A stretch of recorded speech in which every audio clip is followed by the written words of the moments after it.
Welcome to Resilience and Resolve with Lance Drury. Welcome back to Resilience and Resolve with Lance Drury, the show that helps individuals and small business owners fight back when the IRS comes calling. Lance Drury is a seasoned tax attorney who's been defending clients for over 20 years with one goal in mind: protecting what matters most. I'm your host, Evan Mack, and today we're talking about a phrase that strikes fear into taxpayers: IRS revenue officer. This is IRS revenue officers, what they do and how to handle them. Lance Drury, sir, welcome back. Good to see you, Evan. It's always a big pleasure for me to be here with you. Listen, we always listen. IRS people, they're like the boogeyman. People feel like it's like Freddy Krueger or Jason coming after them. You know, I've never really actually seen one in person. Do they really exist? Yes, they do. And let me tell you, I tell everybody, you're probably too young to remember, but I tell everybody, I'm protecting Fay Ray from the clutches of King Kong. That's what I do. That movie's only from the 1930s, so that's all, that's all. Yeah, that's all. So anyway, yeah, that's what we do. And you can really get into some bad revenue officers. I mean, they just want to levy left and right. When people try to do this on their own, they think they sent everything into them. Yep. And they haven't, because it's confusing. It's complicated for the average individual. And then they get levied because, unlike me or other practitioners, they'll call us or we'll get a hold of them and say, is there anything else you need? And they won't levy that. But for, a lay person, they just take advantage of them. They just go ahead and levy them. And that's when they come to me and they'll say, oh, I sent everything in. Well, no, they didn't. Because like I said earlier, they try to confuse people. It's very complicated.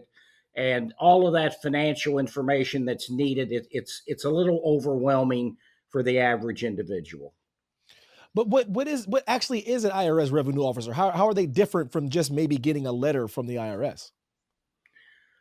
Because they want everything and they want it now, or they're going to levy you, and they want to get that case resolved as quickly as possible. They want to get it out of their inventory. And so, you deal with the automated collection system, which is where the bulk of IRS cases are. It can take 9 months to a year to get a resolution. Those revenue officers, they want a resolution within a few months. But here's what happens. And this is sort of a standing joke in the IRS industry. Fellow practitioners and I talk about this all the time. They send you what's called a 9297, a summary of taxpayer contact. They want all this information. They want financials. They want 6 months of bank statements. They want proof of different kinds of expenses. They want pay stubs for X amount of time. And they give you like a 20-day deadline or less. And then guess what? So you have to hurry up, get all this information in right away so your client doesn't get levied, and then it sits. And you often don't hear back from them for 60 to 90 days, because heaven forbid they work any overtime to try to get caught up. And so, there's only so much that they can do at any one time if they're relegated to a 40-hour work week. So, and there's a lot of information that they want, so it takes them a lot of time to go through that. I have to tell you, I talked to one of my attorneys in Nashville, Tennessee today, and we discussed the case. And, he sent all this information into the RO. The RO says, you don't get it in by X date, we're going to levy your client. Hasn't heard a word from the revenue officer in months. Wow. Since all the information was submitted. He tries to call him. He doesn't get his phone calls returned. So who knows what's going on? But this happens a lot. You hurry up and then you wait. But when do you get to that point though? When they assign a IRS, revenue officer, when is that? What gets it to that point? Well, normally it's if you're talking about individual income tax liability, 1040 liability, those cases have to be sent to a revenue officer if it exceeds $250,000. Okay. Now, there may be times when they'll send a case less than that to the revenue officer, but it's mandatory. The automated collection system does not have any jurisdiction to reach a settlement with you if the liability is over 250,000. Now, the other thing that can generate a revenue officer getting involved if there's a lot of years of unfiled tax returns, then they're in there. And a lot of those people, they don't owe anything once they file the returns, but it's a crime not to file your tax returns. So oftentimes they're assigned to a revenue officer if there's a lot of years of tax returns that haven't been filed. And the other instance is payroll tax. And payroll tax is like their highest priority. And they will assign revenue officers to payroll tax cases when you're talking $30,000, $40,000. And then the other problem with the payroll tax is that, and a lot of people don't know this, but if you're incorporated and you have payroll tax liability, the IRS then can do what's called a trust fund penalty interview. And none of my clients submit to that because it's like confessing to a crime. So they never appear for that. They already know in a small business who the responsible party is. They know who's running the business, and they get them involved because then they can assert the trust fund. And the significance of that is that now they're not just going after the income and the assets of the business. Now they're coming after your personal income and your personal assets. And that's the trust fund portion. That's the portion attributable to the employee. So it's generally 50 to 60% of the total tax. And in a lot of instances, that's all that the IRS can get because a lot of these businesses don't make it. As you know, a lot of small businesses fail. Yeah. And if they have unpaid payroll tax and there's no longer any income in the business, there's no longer any assets in the business, they're not going to get a dime out of the business. The business is defunct. So then they're going to come after the people individually for the unpaid portion of the payroll tax that's attributable to the employee. But what kind of authority do they have when it comes to seizing these assets, though? Laying accounts or demanding payment? What can they do? Well, they can levy you, just like the automated collection system. They'll go after your bank accounts. They'll go after your assets. They'll go after your accounts receivable. So what happens then is, a lot of people lose business because somebody that's done business, they don't want to have to deal with them. So often they'll take their business elsewhere.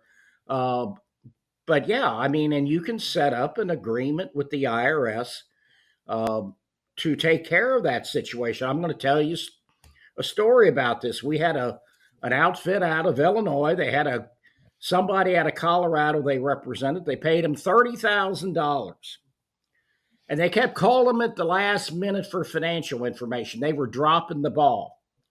And eventually these people got levied for 2 different levies for like $1 million or whatever. Whoa. And so they called me. We had a phone call. They had their accountant with them. And they wanted me to guarantee them that I could get the levy lifted. I said, I can't guarantee that. We have a good track record of doing that. So they hired us at 7:30 the next morning. Before the end of the day, the levies were lifted by my firm. We set up an agreement where they're paying a few $1,000s to the IRS. They were ecstatic because we got them a great deal. They're not going to come anywhere close to paying back the full amount, and they can afford the payments that they're making.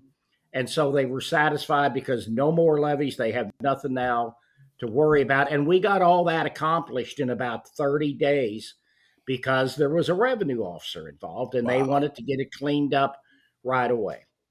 Crazy. But Lance, what should someone not say if a revenue officer contacts them, whether by phone or even in person?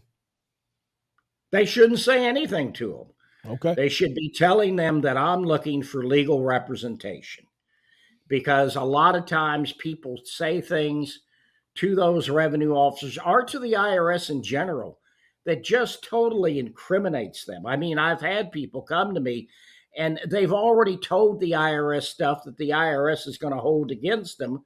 And then you're sort of limited in how flexible a result you can get with the IRS. So, I tell everybody in the initial consult that talking to the IRS is like talking to the cops if you're charged with a crime. It's not a very good idea. And particularly And I think we've already talked about this in another segment, Evan. Audits. I have Yeah. seen so many audits go criminal simply because of what the people told the auditor. You get an attorney, they cannot hold anything against you that the attorney says to them. And in fact, we make it a condition of our continued representation with the IRS that they not contact the IRS directly, because then we don't know what's going on. And we Mm, can't argue with the IRS when they said, well, they said this, because we yeah. weren't privy to that conversation. Can people negotiate directly with a revenue officer, or should they just call you? Well, they can negotiate directly with the revenue officer, but I don't think that's the smartest move. Yeah. And that's because the financial statements, they're confusing, they're complicated.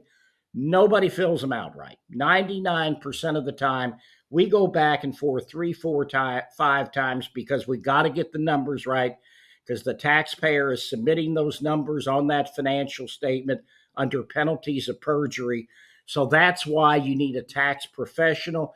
And there's advice that we can give them in terms of their assets and their expenses to get a better deal out of Uncle Sam. Hmm. What's the risk of ignoring a revenue officer, or maybe handling later, pushing up the road? Well, it's levies. You're going to get Yeah. your bank account wiped out. You're going to get 90% of your check taken. You're going to get 15% of your Social Security seized. So, you do not, under any circumstances, want to ignore a revenue officer. That's about the worst mistake you can make with the IRS. But guess what? It happens all the time. Hmm. Have you had a case though, Lance, that made a difference in how aggressively the IRS pursued someone? Oh yeah, we get, a lot of times they'll come in and they're going to do this and they're going to do that, Yep. and then we get involved and they get more reasonable. You know, they don't talk to us like they would talk to some taxpayers. Let's just put it like that. They take advantage of lay people. Yep. They know that they don't know how the game is played. They know that we do know how the game is played. In fact, we got one right now, and our client really hasn't done everything that he needed to do. So right before he hired us, he got levied, and he still doesn't have all the information. And we think we're going to give him a great deal once he complies and gives the IRS the financial information they need to get a settlement. But if you just blow them off, if you ignore them, if you don't give them the relevant information. Now, sometimes they ask for information that's not relevant. We're not going to give it to them, and we can deal with that with their boss if we have to. But Right. you need to give them all the financial information that's relevant to making a determination as to what your ability to pay the delinquent taxes back is. Hmm. So if this is going down with somebody, a client or someone that's watching this right now, and they don't know what to do and they're feeling overwhelmed, Lance, what would you say to them? Call us. We'll help you out. We've done this forever. We've got over 1,000 clients at any one time. We're a 4.7 out of 5 Google reviews in St. Louis. We're a 4.9 out of 5 in Nashville, Tennessee. I've been featured in a number of national publications. I was quoted in Forbes magazine. I was voted top practitioner by the American Society of Tax Problem Solvers in 2016. Evan, we're the real deal here, so call Let's us. go. Call him. You got to call him up, baby. You see Lance Drury? He's in Forbes. He's decorated. He's all over America helping people. That's right. Thank you, sir. Thank you, Evan. You have a great day. You too, and thank you all for joining us on Resilience and Resolve. If you're contacted by a revenue officer, don't deal with it alone. Visit lancedrurylaw.com to get help from a team that knows how to handle high stakes IRS cases. And be sure to like, subscribe, leave a review, and share this with someone that would find this information helpful. Thank you so much for listening. Thank you so much for watching. Thanks for watching. Be sure to hit that like and subscribe button and leave us a review in the comments.